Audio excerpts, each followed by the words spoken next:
샬롬. 오늘도 우리 평강의 하나님께서 우리 사랑하는 성도님들과 함께하기를 바라겠습니다. 오늘 우리가 함께 나눌 하나님의 말씀 누가복음 24장 13절에서부터 35절까지 말씀 가지고 함께 나눕니다. 그날에 그들 중 둘이 예루살렘에서 25리 되는 엠마오라 하는 마을로 가면서 이 모든 된 일을 서로 이야기하더라. 그들이 서로 이야기하며 문의할 때에 예수께서 가까이 이르러 그들과 동행하시나 그들의 눈이 가리어져서 그인 줄 알아보지 못하거늘 예수께서 이르시되 너희가 길 가면서 서로 주고받고 하는 이야기가 무엇이냐 하시니 두 사람이 슬픈 빛을 띠고 머물러 서더라. 그 한 사람이 글로바라 하는 자가 대답하여 이르되 당신이 예루살렘에서 체류하면서도 요즘 거기서 된 일을 혼자만 알지 못하느냐 이르시되 무슨 일이냐 이르되 나사렛 예수의 일이니 그는 하나님과 모든 백성 앞에서 말과 일에 능하신 선지자이거늘 우리 대제사장들과 관리들이 사형 판결에 넘겨줘 십자가에 못 박았느니라. 우리는 이 사람이 이스라엘을 속량할 자라고 바랐노라. 이뿐 아니라 이 일이 일어난 지가 사흘째요. 또한 우리 중에 어떤 여자들이 우리로 놀라게 하셨으니 이는 그들이 새벽에 무덤에 갔다가 그의 시체는 보지 못하고 와서 그가 살아나셨다는 천사들의 나타남을 보았다 함이라.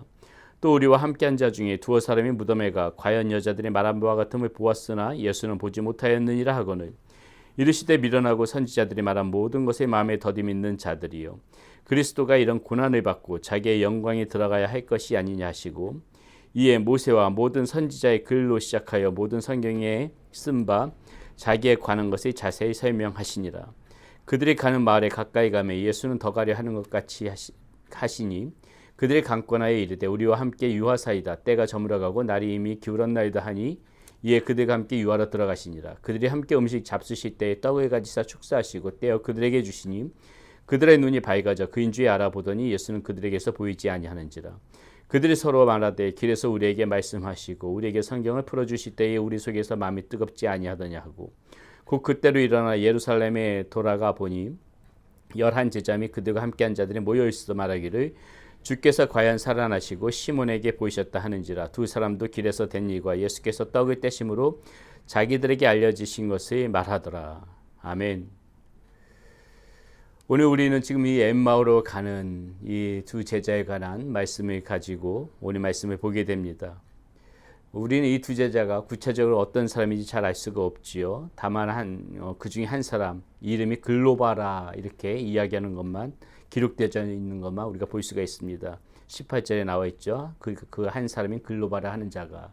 자, 이 글로바는 보니까는요. 뭐 정확히는 누군지는 알 수 없지만 초기 전통에 보니까는 이 마리아의 남편 요셉의 그런 형제로 기록되어져 있는 것을 우리는 이 초대 기독교 기록 역사에 보면은 볼 수가 있습니다. 자, 이 사람들이 뭐 누구냐 하는 것은 그닥 중요한 부분은 아니고요. 오늘 우리가 지금 이 두 제자를 통해서 좀 생각해 보면서 보고 싶은 것이 무엇이냐면은 이 사람들의 어떤 그런 상태입니다. 엠마오로 가면서 이 예수님과 함께 동행하는 큰 은혜를 누리게 되었는데 굉장히 재미난 일들이 벌어지게 됐죠. 예수님께서 그들과 가까이 가시고 함께 하면서도 처음에 이 두 제자 어떻습니까? 예수님이 누군지를 알지 못하고 있는 것이 바로 이 제자들의 모습이었다는 것입니다. 그 부분이 어떻게 나와요? 15절 16절에 이렇게 나옵니다. 그들이 서로 이야기하며 문의할 때에 예수께서 가까이 이르러 그들과 동행하시나 그들의 눈이 가려져서 그인 줄 알아보지 못하거나 이렇게 지금 이야기하고 있습니다. 지금 이 두 제자는 엠마오로 가면서요. 그 지금 예루살렘에서 벌어지게 된 일들에 대해서 이야기를 하고 있는 것입니다. 둘이서 서로 얘기하는데 그 중에 한 사람이 같이 자기들과 함께 또 이렇게 누군가 다가와서 같이 걸어가게 돼요. 예수님이시죠. 근데 그들은 지금 뭐라 그래요? 그인 줄 알지 못하고 지금 같이 걸어가고 있는 것입니다. 그때 예수님께서 17절에 보니까는 물어봐요. 그들한테 너희가 지금 길 가면서 서로 주고받고 하는 이야기가 도대체 무엇이냐? 그러니까 이 사람들이 이제 그 중에 글로바라 하는 사람이 대답하는 거죠. 이 예루살렘에서 벌어진 일들을 듣지 못했느냐? 예수께서 다시 물어보시죠. 무슨 일이냐? 이렇게 물어보시는 거예요. 자, 그러니까는 지금 이 사람이 이 제자들이 이렇게 얘기합니다. 19절이요. 이르시되 무슨 일이냐 이르되 나사렛 예수의 일이니 그는 하나님과 모든 백성 앞에서 말과 일에 능하신 선지자이거늘 이렇게 지금 이야기하고 있단 말이죠. 여러분, 지금 우리가 여기서 주목해서 봐야 될 게 이들이 지금 예수님이 가까이 옆에 계셨음에도 불구하고 예수님의 알아보지 못했다고 하지 않습니까? 그 이유를 지금 16절에 뭐라 그래요? 그들의 눈이 가려져서 그렇다. 이렇게 지금 이 성경의 저자는 기록하고 있다는 것입니다. 육체적인 눈이 가려졌다는 것이 아니죠. 영적인 눈이 멀었다는 것입니다. 영적인 눈이 가려졌다는 것이에요. 그런데 이 왜 영적인 눈이 가려졌을까? 그 이유를 지금 이렇게 이야기하고 있는 것입니다. 이 사람의 고백 가운데 하나님과 모든 백성 앞에서 말과 일에 능하신 선지자, 이거는 지금 제자들이 이렇게 이야기하고 있다는 것이죠. 여러분, 우리가 이 제자의 모습을 보면서 언제 우리는 이렇게 영적인 눈이 가려질 수밖에 없는가? 예수님을 바로 알지 못할 때 이렇게 영적인 눈이 가려질 수가 있다는 것입니다. 이들은 제자라고 하면서도 지금 선지자라고 부르고 있어요. 제자라고 한다면은 예수님이 나의 구원자 주님으로 분명하게 바르게 인식하고 바르게 고백해야 되지요. 자, 우리가 지난주 주일에도 우리가 말씀을 나눈 바 있지만은 그 눈먼 바디메오도 예수님을 부를 때 뭐라고 불러요? 다윗의 자손 예수여, 이렇게 부른다는 것이죠. 다윗의 자손 예수라고 부를 때는 그분이 메시아라는 고백이거든요. 이렇게 눈먼 그런 맹인 거지 바디메오도 정확하게 예수님이 누군지 알고 부르는데, 이들 지금 이 제자들은 예수님이 단지 지금 선지자다, 랍비다, 예언자다, 이 정도 수준에서 벗어나지 못하고 있다는 것이죠. 여러분, 우리가 예수님이 내 삶이 어떤 분이신지를 정확하게 알지 못할 때 우리의 영적인 눈으로는 감기는 것입니다. 우리는 분명히 알아야 돼요. 예수님 누구십니까? 우리의 구원자시죠. 우리는 예수님의 보혈의 피에 공로가 없으면은 절대로 구원받을 수 없는 존재라는 그 분명한 정체성을 가지고 살아가야 되는 것입니다. 예수님이 구원자라는 그 확실한 믿음의 정체성, 이것이 있어야 된다는 것이죠. 거기서만 그쳐서는 안 되죠. 예수님이 또 누구세요? 우리 삶의 주인이시라는 것입니다. 반드시 우리의 삶의 왕으로 삼고 우리가 모시고 살아가야 되는 분, 그 분이 바로 우리 이 예수님 아니십니까? 이 예수님이란 분명한 정체성, 예수님이 나의 주인이라는 분명한 정체성이 있어야만이 이런 영적인 눈이 가려지지 않는데, 지금 이들은 예수님이 그렇게 고백하고 있지 못하는 것이죠. 그저 선생, 그저 선지자 정도, 이 정도로만 알고 있기 때문에 지금 영적인 눈이 가려졌다. 우리는 그렇게 볼 수가 있다는 것입니다. 우리는 이들의 영적인 눈이 가려진 이유를 예수님의 말을 통해서도 또 한번 확인할 수가 있는데요. 예수님께서 하시는 말씀이십니다. 25절, 26절에 25절에 이렇게 말씀하시지요. 이르시되 미련하고 선지자들이 말한 모든 것을 마음에 더디 믿는 자들이요. 이렇게 지금 이 제자들에게 말하고 있습니다. 뭐라고 말하고 있어요? 마음에 더디 믿는 자들이다. 너네들이 지금 아직까지 의심하고 있고, 지금 예수님께서 부활하셨음에도 불구하고 지금 이 제자들의 모습이 어때요? 그것이 긴가민가? 지금 확신을 갖지 못하고 있는 것들이 이들의 대화 속에 나타나거든요. 그러니까 이들의 말을 쭉 듣고 있던 예수님이 답답한 겁니다. 그러면서 하시는 말씀인 거예요. 이 마음에 이 선지자들이 이미 이것을 다 이미 예언했음에도 불구하고, 선지자들이 구약을 통해서도 예언해 주시고, 또 예수님께서도 공생의 기간 동안 여러 번 말씀하셨음에도 불구하고 지금 확신을 갖지 못하고 의심하고 있는 이들에게 지금 하시는 말씀이 이거예요. 마음에 더디 믿는 자들이야. 너희들은 지금 마음에 더디 믿고 있다. 여러분, 이 마음에 더디 믿는 이 모습이 우리의 영적인 눈을 가리게 한다는 것입니다. 마음에 더디 믿는다는 것이 무엇이에요? 믿어도 확신 가운데 가지 못한다는 것입니다. 믿음이 있는 듯 하다가도 쉽게 의심에 빠질 때가 있다는 것이에요. 이런 것이 다 마음에 더디 믿는 것이라는 것입니다.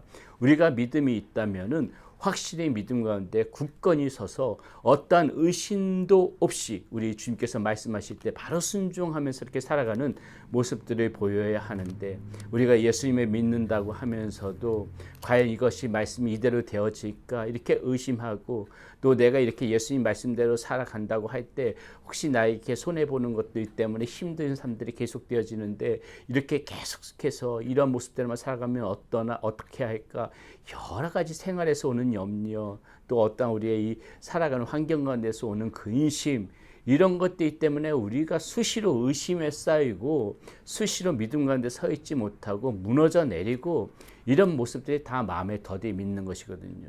자, 이러한 것이 있기 때문에 우리 영적인 눈이 가려지는 것이다. 이렇게 지금 주님께서는 말씀해 주고 계신 것입니다. 자, 그런데 이들에게 지금 어떠한 반전이 일어납니까? 예수님께서 이들을 포기하지 않으세요. 답답하다고 내치지 않으시고 왜 이렇게 믿음이 더딘 그런 삶을 살아가느냐 혼내지 않으시고 꾸짖지 않으시고요. 여기서도 예수님의 사랑이 나타나죠. 끝까지 이 제자들과 함께 합니다. 지금 말씀해 보니까는 자, 28절에 이렇게 나오죠. 그들이 가는 마을에 가까이 가매 예수는 더 가려 하는 것 같이 하시니, 자, 더 가고 싶어 하신다는 겁니다. 그러면서 29절에 뭐예요? 그들 감고나 이르되 우리와 함께 유하사이다. 이렇게 유하자고 하니까는 예수님께서 그들과 함께 지금 유하로 들어가시는 것입니다. 자, 그러면서요, 어떠한 반전이 벌어집니까? 31절에 보니까는요, 그들의 눈이 밝아졌다 그래요. 그러면서 그인 줄 알아보더니 예수는 이제 그들에게 보이지 아니하시는지라. 영적인 눈이 가려졌던 이 제자들이 눈이 밝아져서 이제 비로소 예수님이 누군지 알아봤는데, 자, 그렇다면 예수님의 이 사람들의, 이 제자들의 영적인 눈이 갑자기 어떻게 밝아졌을까요?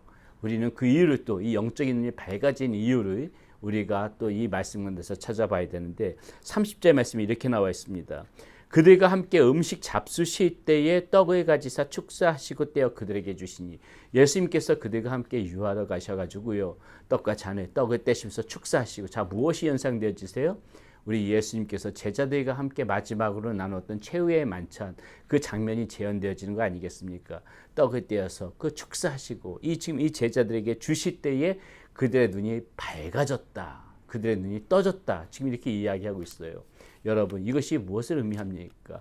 우리는 그 예수님께서 최후의 만찬 때 하셨던 말씀 기억하시죠? 모두 기억하실 겁니다. 예수님께서는 떡을 떼시면 뭐라 그래요? 이것은 나의 살이다. 내가 너희들의 고난을 받아서 찢겨진 나의 살이다. 이렇게 이야기하고 있죠. 잔을 나누시면서 뭐라고 말씀하십니까? 이것은 내가 너희들을 구원하기 위한 나의 피다. 이렇게 지금 말씀하세요. 자, 이것을 이렇게 지금 제자들에게 주시는 것, 떡을 떼어 주시는 지금 이 장면은 다시 말해서 무엇입니까? 이 제자들에게 다시 한번 자신의 살과 피를 나눠주고 있는 그러한 모습이거든요. 여러분, 우리가 영적인 눈이 떼어지기 위해서는 다시 한번 우리 안에 이 예수님의 이 찢겨지신 살, 우리들이 위하여 고난을 받으시면서 찢겨지신 살, 우리들이 구원하시기 위한 그 보혈의 피를 우리가 이렇게 마음으로 다시 받아야 되는 것입니다. 그것이 우리가 믿어야 되는 것이에요. 예수님이 나를 위해서 이런 일을 행하셨다는 것을 우리가 굳건히 붙잡는 것입니다. 그것이 우리가 이 예수님께서 주시는 떡과 잔을 받는 모습이거든요. 우리가 이것을 받을 때, 우리의 마음 가운데 받아들일 때 우리의 영적인 눈이 띄어지는 것입니다. 주님을 비로소 다시 한번 볼 수가 있는 것이죠. 그러므로 우리는 이 영적인 눈이 띄어지기 위해서는 항상 무엇을 생각해요? 앞서도 말씀드렸지만은 주님께서 나의 구원자이시고 나를 위하여 살이 찢기시고 보혈의 피를 흘리신 나의 구원자시고 또 내 삶의 주인이고 내 삶의 구원자라는 이 사실을 분명히 그렇게 생각하고 받아들이고 믿고 인식하면서 살아갈 때 이러한 영적인 눈이 띄어진다. 그것을 우리는 분명히 알아야 할 것입니다. 또 하나, 이 영적인 눈이 어떻게 띄어질 수가 있습니까? 지금 이 32절에 보니까 그들이 말하는 중에 나와요. 32절에 이렇게 말합니다. 그들이 서로 말하되 길에서 우리에게 말씀하시고 우리에게 성경을 풀어주실 때에 우리 속에서 마음이 뜨겁지 아니하더냐 하고. 자, 말씀이 우리의 마음 가운데 새겨지니까 어떻게 돼요? 지금 마음이 뜨겁지 아니하더냐. 여러분, 여기서부터 시작되어지는 겁니다. 말씀이 우리 안에 새겨져야 됩니다. 말씀이 받아들여져야 되고요. 이 말씀을 통해서 우리는 영적인 눈이 띄어질 수가 있다는 것입니다. 말씀이 우리 가슴에 새겨져야 돼요. 그렇지 않게 되고 말씀이 허공에서만 맴돌다 보면은 우리의 영적인 눈은 계속 감길 수밖에 없는 것입니다. 말씀이 비로소 우리의 마음판에 새겨질 때 그 말씀이 나의 힘의 그 원인, 그 근원이 되어질 때, 그럴 때 우리는 영적인 눈이 띄어져서 이 말씀 속에서 우리는 사실 새로운 눈을 가지고 주님을 바라볼 수 있는 것입니다. 그렇기 때문에 우리가 영적인 눈이 띄어지기 위해서는 반드시 말씀을 가까이 두고 말씀을 늘 묵상하는 가운데 단 한 구절의 말씀이라도 우리의 마음판에 새겨지는 이러한 일들이 계속해서 우리가 순환적으로 일어날 때 우리는 영적인 눈이 떠져서 주님을 바라보면서 그렇게 살아갈 수가 있다는 것입니다. 우리는 오늘 말씀 가운데서 이 엠마오로 가는 이 제자들의 모습을 보면서 어떠한 때에 이 영적인 눈이 감겨지고 어떠한 때에 영적인 눈이 띄어지는지 그것을 가지고 나누었습니다. 오늘도 우리가 밝은 눈을 가지고 영적인 눈을 가지고 살아가는 우리 사랑하는 성도님들 되시기를 바라겠습니다. 기도합니다. 하나님 오늘 말씀 가운데서 우리 엠마오 마을로 가는 이 제자들을 통하여서 어떠한 때 영적인 눈이 감겨지고 떠지는지를 말씀을 통해서 생각해 보았습니다.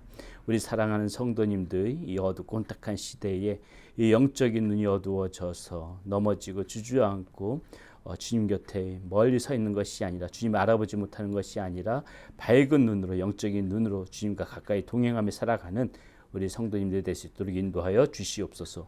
우리 주 예수 그리스도의 이름으로 감사하며 기도드렸습니다. 아멘.